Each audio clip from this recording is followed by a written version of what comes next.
नमस्कार दोस्तों, मैं हिंदी सुता आप सभी का हार्दिक स्वागत एवं अभिनंदन करती हूँ आज की कक्षा में। दोस्तों, कक्षा 7 की पुस्तक है बाल रामायण। तो आइए बिना किसी विलंब के हम पहले पाठ को हमने देख लिया है, जिसमें राम वन की तरफ गमन कर लेते हैं, राम लक्ष्मण विश्वामित्र जी के साथ में, और उनको विदा कर देते हैं महाराज दशरथ जी।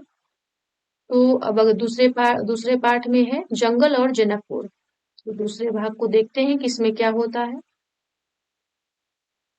तो आइए बिना किसी विलंब के हम पाठ की तरफ बढ़ते हैं। जंगल और जनकपुर। राजमहल से निकलकर महर्षि विश्वामित्र सरयू नदी की ओर बढ़े। दोनों राजकुमार साथ थे।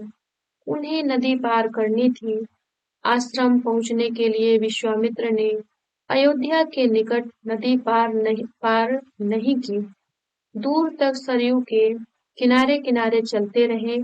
दक्षिणी तट पर, उसी तट पर जिस पर अयोध्या नगरी थी। तो ये ध्यान रखिएगा कि दक्षिणी तट जो है इसी पर अयोध्या नगरी है।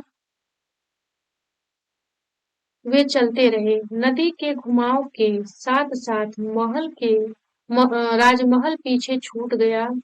उसकी आखिरी बस्ती भी निकल गई। चलते चलते एक तीखा मोड़ आया, जो सब कुछ दृष्टि से ओझल हो गया। राम और लक्ष्मण ने एक बार भी पीछे मुड़कर नहीं देखा।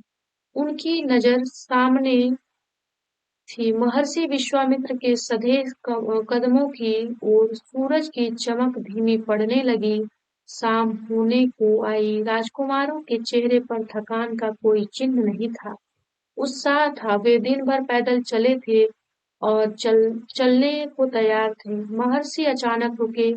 उन्होंने आसमान पर दृष्टि डाली। चिड़ियों के झुंड अपने बसेरे की ओर लौट रहे थे। आसमान मटमैला लाल हो गया था। चरवाहे लौट रहे थे। गायों के पैर से उठती धूल में आधे छिपे हुए। हम आज रात नदी तट पर ही विश्राम करेंगे, महर्षि ने पीछे मुड़ते हुए कहा। दोनों राजकुमारों के चेहरे के भाव देखते हुए विश्वामित्र हल्का सा मुस्कुराए। राम के निकट आते हुए उन्होंने कहा, मैं तुम दोनों को कुछ विद्याएं सिखाना चाहता हूँ। इन्हें सीखने के बाद कोई तुम पर प्रहार नहीं कर सकेगा। उस समय भी नहीं जब तुम नींद में रहो। राम और लक्ष्मण नदी में मुंह हाथ धोकर लौटे। महर्षि के निकट आकर बैठे। विश्वामित्र ने दोनों भाइयों को बला अति बला नाम की विद्याएं सिखाई। तो कौन सी विद्याएं सिखाई थी दोनों भाइयों को? तो महर्षि विश्वामित्र ने दोनों भाइयों को बला अति बला नाम की विद्याएं सिखाई थी उन्होंने। रात में वे लोग वहीं सोए। तिनकों और पत्तों का बिस्तर बनाकर नींद आने तक महर्षि उनसे बात करते रहे। सुबह हुई। यात्रा फिर शुरू हुई। मार्ग वही था, सरयू नदी के किनारे किनारे। चलते चलते वे एक ऐसी जगह पहुंचे जहां दो नदियां आपस में मिलती थीं। उस संगम की दूसरी नदी गंगा थी। महर्षि अब भी आगे चल रहे थे, लेकिन एक अंतर आ गया था। राम लक्ष्मण अब दूरी बनाकर नहीं चलते थे, महर्षि के ठीक पीछे थे, ताकि उनकी बातें ध्यान से सुन सके। रास्ते में पड़ने वाले आश्रमों के बारे में, वहां के लोगों के बारे में, वृक्षों वनस्पतियों के संबंध में स्थानीय इतिहास उसमें शामिल होता था। और आगे की यात्रा कठिन थी, जंगलों से होकर। उससे पहले उन्हें नदी पार करनी थी। रात में ऐसा करना महर्षि विश्वामित्र को उचित नहीं लगा। तीनों लोग वहीं रुक गए, संगम पर बने एक आश्रम में। अगली सुबह उन्होंने नाव से गंगा पार की। नदी पार जंगल था। दुर्गम सूरज की किरणें धरती तक नहीं पहुंचती थी। इतना घना वह डरावना भी था। हर ओर से झिंगुरों की आवाज, जानवरों के दहाड़, कर्कश ध्वनियां। राम और लक्ष्मण को आश्वस्त करते हुए महर्षि ने कहा, ये जानवर और वनस्पतियां जंगल की शोभा हैं, इनसे कोई डर नहीं है। असली खतरा राक्षसी ताड़का से है। वह यहीं रहती है। तुम्हें वह खतरा हमेशा के लिए मिटा देना है। ताड़का के डर से कोई उस वन में नहीं आता। जो भी आता ताड़का उसे मार डालती, अचानक आक्रमण कर देती। उसका डर इतना था कि उस सुंदर वन का नाम ताड़का वन पड़ गया। राम ने महर्षि की आज्ञा मान ली, धनुष पर प्रत्यंचा चढ़ाई और उसे एक बार खींचकर छोड़ा। इतना ताड़का को क्रोधित करने के लिए बहुत था। टंकार सुनते ही क्रोध से बिलबिलाई ताड़का गरजती हुई राम की ओर दौड़ी। दो बालकों को देखकर उसका क्रोध और भड़क उठा। जंगल में जैसे तूफान आ गया। विशालकाय पेड़ कांप उठे, पत्ते टूटकर इधर उधर उड़ने लगे, धूल का घना बादल छा गया। उसमें कुछ दिखाई नहीं पड़ता था। फिर ताड़का ने पत्थर बरसाने शुरू कर दिए। राम ने उस पर बाण चलाए, लक्ष्मण ने भी निशाना साधा। ताड़का बाणों से घिर गई। राम का एक बाण उसके हृदय में लगा। वह गिर पड़ी, फिर नहीं उठ पाई। विश्वामित्र बहुत प्रसन्न हुए। उन्होंने राम को गले लगा लिया। उन्होंने दोनों राजकुमारों को 100 तरह के नए अस्त्र शस्त्र दिए। उनका प्रयोग करने की विधि बताई, उनका महत्व समझाया। महर्षि का आश्रम वहां से अधिक दूर नहीं था, लेकिन तब तक रात हो चली थी। विश्वामित्र ने वह दूरी अगले दिन तय करने का निर्णय लिया। ताड़का मर चुकी थी, उसका भय नहीं था। तीनों ने रात वहीं बिताई, ताड़का वन में, जो अब पूरी तरह भयमुक्त था। सुबह जंगल बदला हुआ था। अब वह ताड़का वन नहीं था, क्योंकि ताड़का नहीं थी। भयानक आवाजें गायब हो चुकी थी। पत्तों से गुजरती हवा थी। उसकी सरसराहट का संगीत था। चिड़ियों की चहचहाहट की शांति थी। तस्वीर बदल गई थी। सिद्धाश्रम का अंतिम पड़ाव था। तो ये ध्यान रखिएगा, सिद्धाश्रम का अंतिम पड़ाव था। महर्षि का आश्रम। रास्ता छोटा भी था, मनोहारी भी। प्राकृतिक सौंदर्य का आनंद लेते तीनों लोग जल्दी ही आश्रम पहुंच गए। आश्रम वासियों ने उनकी अगवानी की, अभिनंदन किया। तो उनकी अगवानी कौन करता है? आश्रम वासियों ने उनकी अगवानी की। उनकी प्रसन्नता दुगनी हो गई थी। महर्षि विश्वामित्र के आश्रम लौटने की खुशी, राम लक्ष्मण के आगमन का सुख। विश्वामित्र यज्ञ की तैयारियों में लग गए। अनुष्ठान प्रारंभ हुआ। आश्रम की रक्षा की जिम्मेदारी राम लक्ष्मण को सौंपकर महर्षि आश्वस्त थे। अनुष्ठान अपने अंतिम चरण में था, पूरा होने वाला था कुछ ही दिनों में।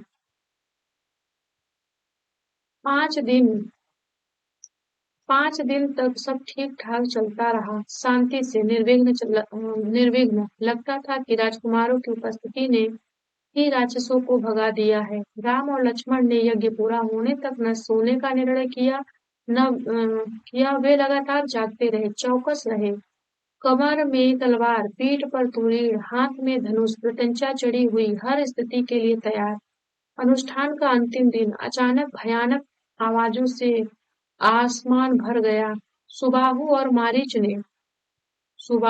मारीच ने राक्षसों के दल बल के साथ आश्रम पर धावा बोल दिया। मारीच क्रोधित था, यज्ञ के अलावा भी इस बात से कि राम लक्ष्मण ने उसकी माँ को मारा था। माँ को उसकी कौन थी? ताड़का। तो जो मारीच था वह बहुत क्रोधित हो गया था, क्योंकि मारीच की माँ कौन थी? ताड़का थी। राम ने राक्षसों का हमला होते ही कार्रवाई की, धनुष उठाया और मारीच को निशाना बनाया। मारीच बाढ़ लगते ही मूर्छित हो गया। बाढ़ के वेग से बहुत दूर जाकर गिरा, समुद्र के किनारे। वह मरा नहीं। जब होश आया तो उठकर दक्षिण दिशा की ओर भाग गया। राम का दूसरा बाण सुबाहु को लगा, उसके प्राण वहीं निकल गए। सुबाहु के मरने पर राक्षस सेना में भगदड़ मच गई। वे चीखते चिल्लाते भागे। कुछ लक्ष्मण के बाणों का शिकार हुए, अन्य जान बचाकर भाग खड़े हुए। महर्षि विश्वामित्र का अनुष्ठान संपन्न हुआ। राम ने महर्षि को प्रणाम करते हुए पूछा, अब हमारे लिए क्या आज्ञा है मुनिवर? महर्षि ने राम को गले लगाया, कहा, हम लोग यहाँ से मिथिला जाएंगे, महाराज जनक के यहाँ, विदेह राज के दरबार में। मैं चाहता हूँ कि तुम दोनों मेरे साथ चलो, उनके आयोजन में हिस्सा लेने। महाराज के पास एक अद्भुत शिव धनुष है, तुम भी उसे देखो। राम और लक्ष्मण अगली यात्रा को लेकर उत्साहित थे। नए स्थान देखने और जानने का अवसर। सोन नदी पार कर विश्वामित्र मिथिला की ओर सीमा के पास पहुंचे। अपने शिष्यों और राजकुमारों के साथ वे गौतम ऋषि के आश्रम से होते हुए नगर में पहुंचे। राजा जनक ने महल से बाहर आकर विश्वामित्र का स्वागत किया। तभी उनकी दृष्टि राजकुमारों पर पड़ी। विदेहराज चकित रह गए, वे स्वयं को रोक नहीं पाए। महर्षि से पूछा, ये सुंदर राजकुमार कौन है? मैं इनके आकर्षण से खींचता जा रहा हूँ। ये राम और लक्ष्मण है महाराज, दशरथ के पुत्र। मैं इन्हें अपने साथ लाया हूँ आपका अद्भुत धनुष दिखाने। विदेहराज ने महर्षि, उनके शिष्यों और राजकुमारों के ठहरने की व्यवस्था की। एक सुंदर उद्यान में अगले दिन सभी आमंत्रित लोग, ऋषि मुनि और राजकुमार यज्ञशाला में उपस्थित हुए। वहां महर्षि ने फिर धनुष का उल्लेख किया। महाराज जनक ने अपने अनुचरों को आज्ञा दी, शिव धनुष को यज्ञशाला में लाया जाए। शिव धनुष सचमुच विशाल था, लोहे की पेटी में रखा हुआ था। पेटी में पहिए लगे हुए थे, 8 पहिए। उसे उठाना लगभग असंभव था। पहियों के सहारे खिसकाकर उसे एक से दूसरी जगह ले जाया जाता था। अनुचर मुश्किल से उसे खींचते हुए यज्ञशाला में ले आए। धनुष देखते ही विदेहराज एक पल के लिए उदास हो गए। उन्होंने कहा, मुनिवर, मैंने प्रतिज्ञा की है अपनी पुत्री सीता के विवाह के संबंध में। जो वह धनुष उठाकर उस पर प्रत्यंचा चढ़ा देगा, उसी के साथ सीता का विवाह होगा। अनेक राजकुमारों ने प्रयास किया और लज्जित हुए। उठाना तो दूर, वे इसे हिला तक नहीं सके, प्रत्यंचा क्या चढ़ाते। विदेहराज का संकेत समझकर ऋषि विश्वामित्र ने राम से कहा, उठो वत्स, यह धनुष देखो।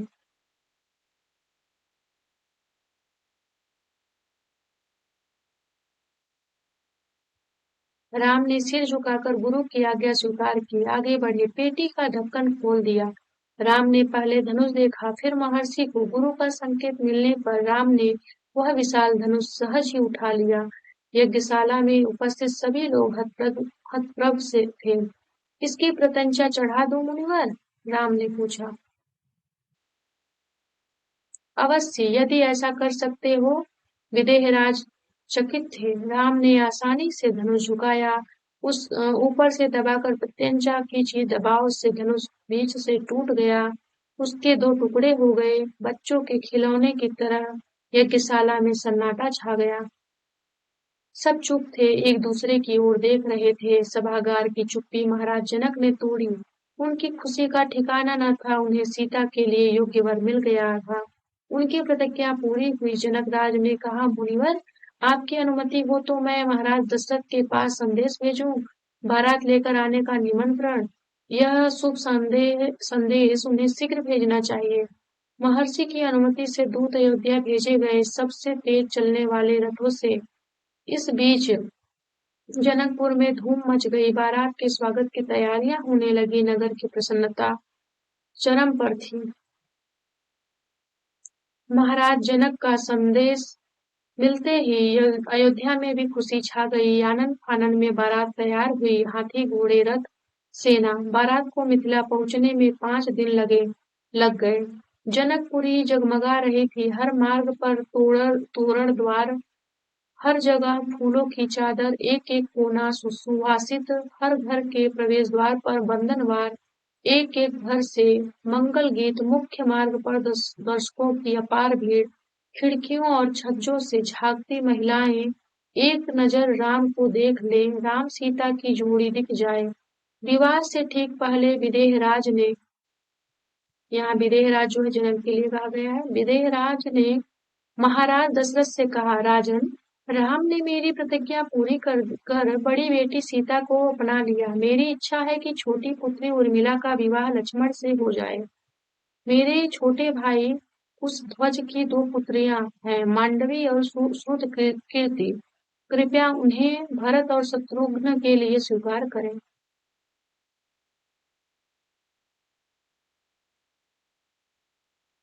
राजा दशरथ ने यह प्रस्ताव तत्काल मान लिया। विवाह के बाद बारात कुछ दिन जनकपुरी में रुकी। बाराती बहुओं को लेकर अयोध्या लौटे तो रानियों ने पुत्र वधुओं की आरती उतारी, स्त्रियों ने फूल बरसाए, शंख ध्वनि से गलियां गूंज उठी। यह आनंदोत्सव लगातार कई दिनों तक चलता रहा। तो इस प्रकार जो है यह पाठ यहाँ पूर्ण हो गया दोस्तों। अब इससे हम प्रश्न भी देख लेते हैं। तो एक प्रश्न तो यह बनता है कि इसकी प्रत्यंचा चढ़ा दो मुनिवर, यह कौन कहता है? तो यह राम कहते हैं। और जनकपुरी में जो है क्या क्या सजाई जा रही है? जो जनकपुरी है वह वहाँ जब सीता के विवाह की चर्चा चलती है तो वहाँ द्वार पर जो है हर मार्ग पर तोरण द्वार हो जाता है, फूलों की चादर लग जाती है, हर एक एक कोना जो है सुवासित हो जाती है, हर घर के प्रवेश द्वार पर बंधनवार लग जाते हैं। तो ये ध्यान रखिएगा, एक एक घर से मंगल गीत और मुख्य मार्ग पर दर्शकों की अपार भीड़ भी एकत्रित हो जाती है। और ये ध्यान रखिएगा इसमें। और प्रश्न देख लेते हैं हम इसमें। विश्वामित्र ने राम से कहा, उठो वत्स। उठो वत्स किसके लिए कहा गया है? तो राम के लिए कहा गया है।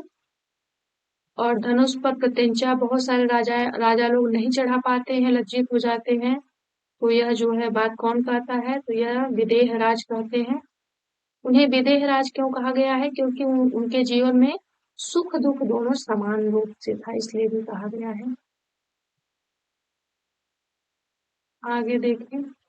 सुबाहु सुबाहु और मारीच दो लोग आते हैं बाद में, जब तारका मर जाती है। और तारका जो रहती है उसके पुत्र का क्या नाम रहता है? मारीच नाम रहता है, ध्यान रखिएगा।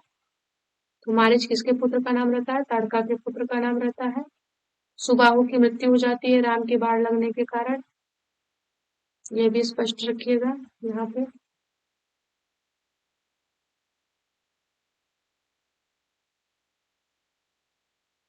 जो वन रहता है वहां ताड़का वन के नाम से उसे जाना जाता है, क्योंकि उसमें ताड़का का आतंक रहता है, इसलिए उसको ताड़का वन के नाम से भी जाना जाता है।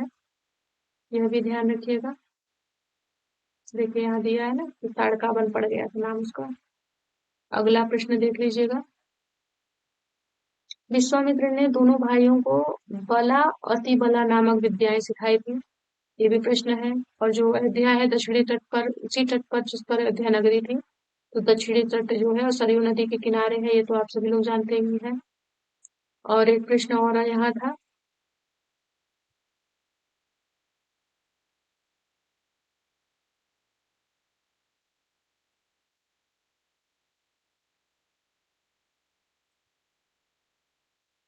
अ, जो जनक जी हैं वो कहते हैं कि राजन राम ने मेरी प्रतिज्ञा पूरी कर बड़ी बेटी सीता को तो ब्याह लिया। सीता से राम की शादी होती है। छोटी पुत्री उर्मिला की वो इच्छा रखते हैं कि उर्मिला की शादी किससे हो? तो उर्मिला की शादी लक्ष्मण से हो। और बोलते हैं कि उनके छोटे भाई कुशध्वज हैं, उनकी दो पुत्रियां हैं, मांडवी और श्रुतकीर्ति। उनका विवाह किससे करते हैं? तो भरत और शत्रुघ्न से। तो ये भी ध्यान रखिएगा, ये भी महत्वपूर्ण प्रश्न यहाँ से बनेंगे। तो दोस्तों अब अगले पाठ में हम अगले पाठ इस जो यह पुस्तक है, इस पुस्तक के अगले पाठ को हम अगले वीडियो में देखेंगे, अगली कक्षा में देखेंगे। आप मेरे साथ प्रतिदिन कक्षा में जुड़िए, आपको बहुत लाभ मिलेगा। तो आइए दोस्तों, इसी के साथ हम अपनी वाणी को विराम देते हैं और अगली कक्षा में पुनः मिलेंगे दोस्तों। धन्यवाद।